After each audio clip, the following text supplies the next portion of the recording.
अस्सलाम वालेकुम। आज के लेक्चर में खुशामदीद। हमारे इन्फ्लेशन वाले चैप्टर की सीरीज़ चल रही थी। लास्ट लेक्चर के अंदर हम लोगों ने देखा कि फ़िस्कल पॉलिसी से हम लोग इन्फ्लेशन को कैसे कंट्रोल करेंगे। आज इस सीरीज़ का हमारा आखिरी लेक्चर है और इसमें हम देखेंगे कि मॉनेटरी पॉलिसी के थ्रू हम इन्फ्लेशन को कैसे कंट्रोल कर सकते हैं।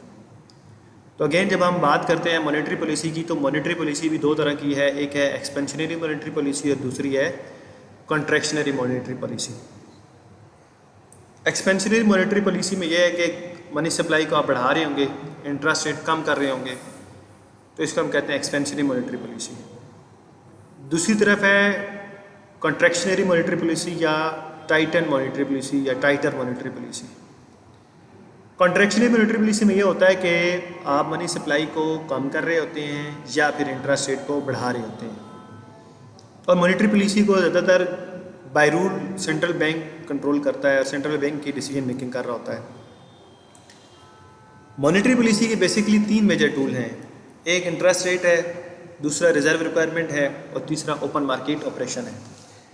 तो आज के लेक्चर में हम देखेंगे कि इन तीनों टूल से कैसे सेंट्रल बैंक इन्फ्लेशन को कंट्रोल कर सकता है। तो हम वन बाय वन एक एक टूल से अपनी डिस्कशन स्टार्ट करते हैं कि कैसे वो कर सकता है। सबसे पहला जो टूल है वो है इंटरेस्ट रेट। कि मॉनेटरी पॉलिसी से इंटरेस्ट रेट को यूज़ करते हुए कैसे हम इन्फ्लेशन रेट को कंट्रोल कर सकते हैं। देखिए, जब इंटरेस्ट रेट बढ़ेगा, यहाँ पे ये पूरा ट्रांसमिशन मैकेनिज्म है कि जब इंटरेस्ट रेट बढ़ेगा, इंटरेस्ट रेट के बढ़ने की वजह से जो बारविंग कॉस्ट ऑफ द मनी है, क्योंकि हमने पैसे बैंक से बारो करने होते हैं, तो जब हम बैंक से लोन लेते हैं तो एक तो हमने लोन वापस करना होता है, उसके ऊपर एक्स्ट्रा अमाउंट भी पे करनी पड़ती है। जैसे फॉर एग्जांपल आपने बैंक से 1000 रुपये लोन लिया है, तो अगर आपने 1100 रुपये वापस किया है तो 1000 रुपये तो आपने वापस करना ही करना था। उसके ऊपर जो 100 रुपीज़ एक्स्ट्रा पे किया है वो that is the borrowing cost of the money, वो आपने लोन लेने की कॉस्ट बियर की है। तो इंटरेस्ट रेट बढ़ा तो bank increase lending rate to consumer and businesses. तो बैंक्स ने क्या कर दिए, इसका मतलब क्या हुआ कि बैंक आप रेट बढ़ा रहे हैं फॉर बिजनेसेस भी एंड फॉर हाउस होल्ड, दोनों के लिए उन्होंने रेट को क्या कर दिया, बढ़ा दिया। अब उससे होगा क्या कि लोन क्या हो जाएगा, मोर एक्सपेंसिव हो जाएगा। डेफिनेटली बड़ी सिंपल सी चीज़ है। अब जब इंटरेस्ट रेट बढ़ गया है, जहाँ आपने 1000 रुपये के ऊपर 1100 वापस करना था, वह आपने 1000 के ऊपर 1500 रुपये वापस करना है, यानी कि बारहवीं कॉस्ट ऑफ द मनी बढ़ गई। तो इसका मतलब ये है कि अब लोग, चाहे वो एज ए कंज्यूमर है चाहे वो बिजनेसेस हैं, कंज्यूमर और बिजनेसेस दोनों क्या कर देंगे, बैंक से लोन लेना कम कर देंगे। जब वो लोन लेना कम कर रहे हैं तो इसका मतलब वो अपनी स्पेंडिंग कम कर रहे हैं। और यहाँ से एक और चीज़ भी देखें, जब इंटरेस्ट रेट बढ़ेगा ना तो लोग कंजम्पशन कम करेंगे। क्यों? क्योंकि लोग कंजम्पशन कम करेंगे, वो पैसे बैंक में सेव कराएंगे। बैंक में सेव जितना वो ज़्यादा कराएंगे उसके ऊपर उन्हें इंटरेस्ट रेट इतना ज़्यादा मिलेगा और उनकी इनकम लेवल बढ़ जाएगी। क्योंकि इंटरेस्ट रेट बढ़ चुका हुआ है ना, तो दो इफेक्ट आते हैं। पहला इफेक्ट तो ये कि इंटरेस्ट रेट की लेने की वजह से, इंटरेस्ट रेट बढ़ने की वजह से लोग बैंक से लोन लेना कम कर देंगे, जिसकी वजह से जब बैंक से लोन लेना कम कर रहे हैं तो स्पेंडिंग कम हो जाएगी। दूसरा इफेक्ट ये आता है, जब इंटरेस्ट रेट बढ़ता है तो लोग अपनी कंजम्पशन कम करते हैं, सेविंग को बढ़ाते हैं ताकि पैसे बैंक में जमा कराएं और उससे हमारे पास जो इनकम है वो बढ़े। तो दोनों तरह से, चाहे वो बैंक से लोन लेना कम कर रहे हैं तो स्पेंडिंग कम कर रहे हैं, स्पेंडिंग कम कर रहे हैं तो डिमांड कम हो रही है। दूसरी तरफ अगर वो कंजम्पशन कम कर रहे हैं तो अगेन वहाँ से भी डिमांड कम हो रही है। तो इंटरेस्ट रेट बढ़ने की वजह से जो कंजम्पशन है वो ओवरऑल क्या हो जाएगी, कम हो जाएगी, एग्रीगेट डिमांड कम हो जाएगी और उसकी वजह से इन्फ्लेशन कंट्रोल हो जाएगा। तो ऐसे ये पहला चैनल है इंटरेस्ट रेट का, इसको यूज़ करते हुए आप इन्फ्लेशन को कंट्रोल करते हैं। सेकेंड, जो दूसरा आपके पास चैनल होता है, जो दूसरा आपके पास टूल है इन्फ्लेशन को कंट्रोल करने का, that is open market operation. Open market operation का सिंपल मतलब ये है कि buying and selling of government securities. Government securities bond आप ले सकते हैं कि वो बांड एक क्या गवर्नमेंट की सिक्योरिटी है। अब इसमें गवर्नमेंट करेगी क्या कि किसी भी तरीके से आपने मार्केट से मनी सप्लाई को कंट्रोल करना है। मनी सप्लाई को अगर आप कम करने में कामयाब हो जाते हैं तो इसका मतलब जो प्राइस है, जो इन्फ्लेशन है वो कंट्रोल हो जाएगी। क्योंकि according to quantity theory of money there is a direct relationship between money supply and prices. More the money supply more will be the prices, less the money supply less will be the prices. तो हम अगर किसी तरीके से money supply को कम करने में कामयाब हो जाते हैं तो इन्फ्लेशन कंट्रोल हो जाएगा। अब यहाँ पे ये चैनल काम कैसे करेगा, सबसे पहले सेंट्रल बैंक क्या करेगा, बॉन्ड्स को सेल करेगा। अब बॉन्ड बेसिकली है क्या, सिंपल एक पीस ऑफ पेपर है जिसके ऊपर अमाउंट लिखी हुई है। फॉर एग्जांपल एक बॉन्ड है 50,000 रुपये का, अब उसके ऊपर लिखा हुआ है 50,000, इससे ज़्यादा उसकी कोई वर्थ नहीं है, वो नियर मनी में आता है क्योंकि वो नॉर्मली कहीं भी बाइंग एंड सेलिंग में यूज़ नहीं होता।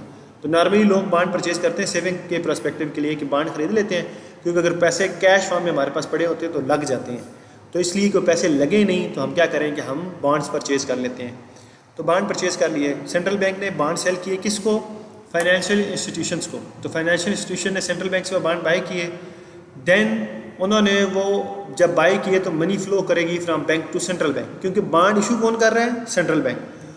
सेंट्रल बैंक से बॉन्ड खरीद कौन रहे हैं? Commercial bank. तो कमर्शियल बैंक के पास जो पैसा पड़ा हुआ था वो किसके पास चला गया? सेंट्रल बैंक के पास चला गया। अब जब कमर्शियल बैंक से पैसा सेंट्रल बैंक के पास चला गया तो इसका मतलब ये है less money available for lending. Commercial bank के पास पैसे कम रह जाएंगे, जिसकी वजह से वो इंटरेस्ट रेट को क्या कर देंगे? बढ़ा देंगे। क्योंकि जब बैंक्स के पास पैसे कम पड़े होते हैं ना, एक सिंपल सी चीज़ है, मार्केट में जो चीज़ कम अवेलेबल होती है उसका रेट बढ़ जाता है। तो इसी तरीके से अगर बैंक के पास पैसे कम पड़े हुए हैं तो उसका रेट, इंटरेस्ट रेट वो बढ़ा देंगे। जब वो इंटरेस्ट रेट बढ़ा देंगे तो उससे स्पेंडिंग भी और इन्वेस्टमेंट कम हो जाएगी, जिससे इन्फ्लेशन कम हो जाएगा। या इस चीज़ को आप सिंपल ऐसे भी एक और चैनल से समझें कि अगर कमर्शियल बैंक से, अब सेंट्रल बैंक से किसने बाई किए बॉन्ड्स? कमर्शियल बैंक ने। कमर्शियल बैंक से कौन बाई करेगा? हम लोग कैसे बॉन्ड बाई करेंगे? सेविंग करेंगे, क्योंकि सेविंग करेंगे कुछ पैसे आएंगे तो बॉन्ड बाई करेंगे। तो हमसे भी पैसा निकल के किसके पास चला गया? कमर्शियल बैंक के पास। तो आम पब्लिक ने भी कंजप्शन कम कर दी, आम पब्लिक से पैसा निकल के कमर्शियल बैंक के पास, कमर्शियल बैंक से सेंट्रल बैंक के पास। तो मार्केट से पैसा निकल गया, मार्केट में मनी सप्लाई कम होगी, जिसकी वजह से इन्फ्लेशन कंट्रोल में हो गया। दूसरा, ये भी आप ऐसे भी समझ सकते हैं कि लोगों ने जब बॉन्ड बाई करना है तो बॉन्ड बाई करने के लिए उन्हें सेविंग करना पड़ेगी। तो सेविंग करेंगे तो कंजम्पशन कम करनी पड़ेगी, कंजम्पशन कम करेंगे तो डिमांड कम हो जाएगी, डिमांड कम हो जाएगी तो इन्फ्लेशन कंट्रोल में आ जाएगी। तीसरा टूल ये है रिज़र्व रिक्वायरमेंट, कि रिज़र्व रिक्वायरमेंट से कैसे वो जो सेंट्रल बैंक है रिज़र्व रिक्वायरमेंट को यूज़ करते हुए कैसे वो इन्फ्लेशन को कंट्रोल कर सकती है। तो इसमें सबसे पहली चीज़ ये है कि सेंट्रल बैंक रिज़र्व रिक्वायरमेंट को, यानी कि कैश रिज़र्व रिक्वायरमेंट को क्या करेगी? बढ़ाएगी। जब वो कैश रिज़र्व रिक्वायरमेंट को बढ़ाएगी, यानी कि वो पैसे जो कमर्शियल बैंक ने सेंट्रल बैंक के पास डिपॉजिट कराने होते हैं, तो जब ये रिज़र्व रिक्वायरमेंट बढ़ेगी तो उसकी वजह से बैंक के पास कम पैसे होंगे आवाम को, पब्लिक को लोन देने के लिए, जिसकी वजह से मार्केट के अंदर क्रेडिट सप्लाई कम हो जाएगी, इंटरेस्ट रेट बढ़ेगा, बारहवीं कास्ट बढ़ेगी, लोग बैंक से लोन लेना कम कर देंगे, जिसकी वजह से इन्फ्लेशन कम हो जाएगी, क्योंकि कंजम्पशन भी कम हो जाएगी। अगर इसको आसान ज़बान में ऐसे समझे ना, देखें कि अगर इन सिंगल डे एक बैंक के पास 100 रुपीज़ आते हैं और सेंट्रल बैंक कहता है कि इस 100 में से 20 रुपीज़ आपने हमारे पास रखाने as a deposit reserve requirement, तो कमर्शियल बैंक के पास कितने पैसे रह गए? 80 रुपये, 80 रुपीज़ रह गए जो कि वो लोन दे सकता है। अब सेंट्रल बैंक कहता है कि रिजर्व रिक्वायरमेंट 20 की बजाय 40 है, यानी कि 60 रुपये आपने हमारे पास डिपॉजिट कराने हैं, 60 रुपीज़ आपके पास रह जाएंगे। अब 60 रुपीज़ जब रह गए तो इसका मतलब यह है कि बैंक के पास पैसे कम है। तो बैंक के पास पैसे कम है, जब मार्केट में किसी चीज़ की सप्लाई कम होती है तो उसकी प्राइस बढ़ जाती है। अब चूँकि मार्केट में पैसे की सप्लाई कम है, बैंक के पास पैसे कम पड़े हुए, तो इंटरेस्ट रेट को बढ़ा देंगे।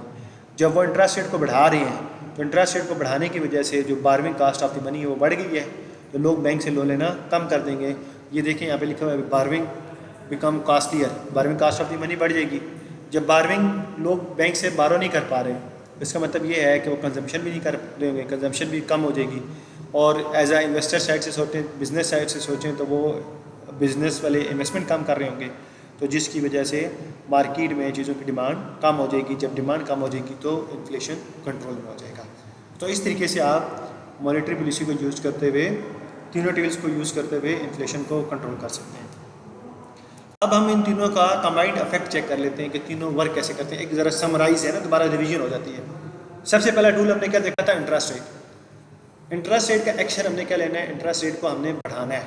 इंटरेस्ट रेट को बढ़ाएंगे, इंटरेस्ट रेट को बढ़ाने की वजह से जो लोन है वो हमारे लिए मोर एक्सपेंसिव हो जाएगा, बारहवीं कास्ट ऑफ द मनी बढ़ी जाएगी, इसकी वजह से क्रेडिट क्या हो जाएगी? कम हो जाएगी। जब क्रेडिट कम हो गया है, लोग बैंक से लोन नहीं ले पा रहे, तो इसकी वजह से चीज़ों की डिमांड क्या हो जाएगी? कम हो जाएगी और इन्फ्लेशन कम हो जाएगा। ओपन मार्केट ऑपरेशन में हमारे पास दो ऑप्शन है, या तो हम बॉन्ड्स को सेल कर सकते हैं या बाई करेंगे। तो इसे में अगेन यहाँ पे एक्शन हमने क्या लेना है? बॉन्ड्स को सेल करेंगे। बॉन्ड्स को सेल करेंगे तो वो पैसा जो लिक्विड फॉर्म में हमारे पास पड़ा हुआ था या कमर्शियल बैंक के पास पड़ा हुआ था, वो कहाँ चला जाएगा? लिक्विड फॉर्म में वो जो पैसा पड़ा था वो सेंट्रल बैंक के पास चला जाएगा। इसकी वजह से लिक्विडिटी क्या हो जाएगी? कम हो जाएगी। हमारे पास भी लिक्विडिटी कम हो जाएगी और कमर्शियल बैंक के पास भी। तो जब हमारे पास पैसे कम रह गए, हमने पैसों से बॉन्ड खरीद लिए और हमारे पास सिंपल एक पीस ऑफ पेपर है बॉन्ड का, तो हम चीज़ें कम खरीदेंगे, डिमांड कम हो जाएगी। डिमांड कम हो जाएगी तो इन्फ्लेशन भी कंट्रोल में आ जाएगी। तीसरा, रिज़र्व रिक्वायरमेंट। इसमें हमने एक्शन ये लेना है कि हमने कैश रिज़र्व रिक्वायरमेंट को बढ़ाना है। तो जब हम कैश रिज़र्व रिक्वायरमेंट को बढ़ाएंगे तो कमर्शियल बैंक के पास पैसे कम रह जाएंगे लोगों को लोन आउट देने के लिए, जिसकी वजह से लेंडिंग कैपेसिटी कम हो जाएगी, इंटरेस्ट रेट बढ़ जाएगा और उसकी वजह से बारविंग कास्ट बढ़ेगी, लोग डिमांड कम करेंगे, कंजम्पशन कम करेंगे और उसकी वजह से इन्फ्लेशन कंट्रोल हो जाएगी।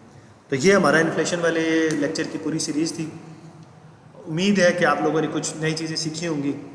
तो अगर आपको लेक्चर पसंद आया हो तो वीडियो पे लाइक भी करें और दूसरे अपने फेलोज़ के साथ शेयर भी करें, और अगर कोई सजेशंस वगैरह हैं तो वो भी आप दे सकते हैं। Thank you.